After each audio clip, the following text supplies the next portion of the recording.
Assalamualaikum warahmatullahi wabarakatuh. Berjumpa lagi dengan Bu Sri. Hari ini Bu Sri akan bercerita. Ceritanya tentang tokoh dari Betawi. Siapa di sini yang tahu siapa tokoh dari Betawi yang terkenal?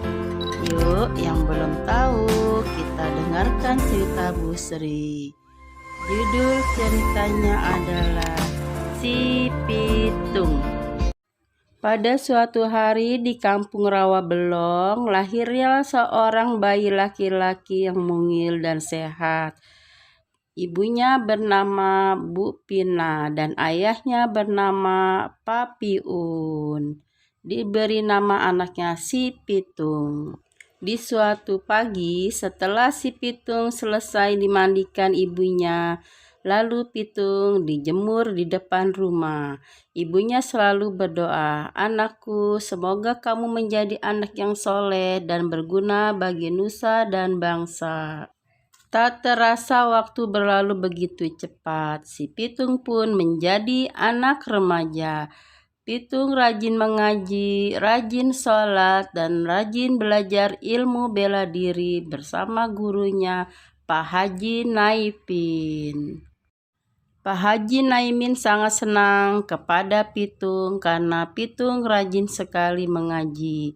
Lalu Pitung pun diberikan ilmu bela diri yang sangat sakti yang bernama ilmu Pancasona.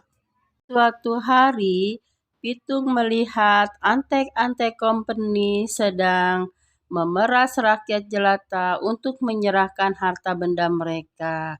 Rakyat pun tidak berani melawan karena mereka takut kepada penjajah Belanda.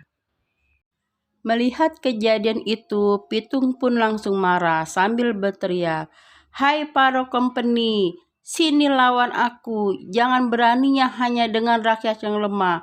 Hayo sini kalau berani, lawan aku nih, si Pitung." Pitung pun bertarung dengan pemimpin Antek Company itu. Hanya dengan 2 jurus saja, Antek Company itu pun roboh. Rakyat-rakyat semuanya bergembira menyambut kemenangan si Pitung. Hore, hidup Pitung! Mendengar anak buahnya kalah, pemimpin Belanda yang bernama Scott Heine pun menyuruh untuk menangkap si Pitung. Karena Pitung tidak berhasil ditangkap, lalu ayah dan gurunya Pitung ditangkap dan dijebloskan ke dalam penjara. Si Pitung sangat sedih karena ayah dan gurunya ditangkap oleh kompeni Belanda. Lalu si Pitung pun akan menyerahkan dirinya untuk ditukar dengan ayah dan gurunya di penjara. Sesuai dengan kesepakatan, Pitung pun datang ke markas kompeni Belanda.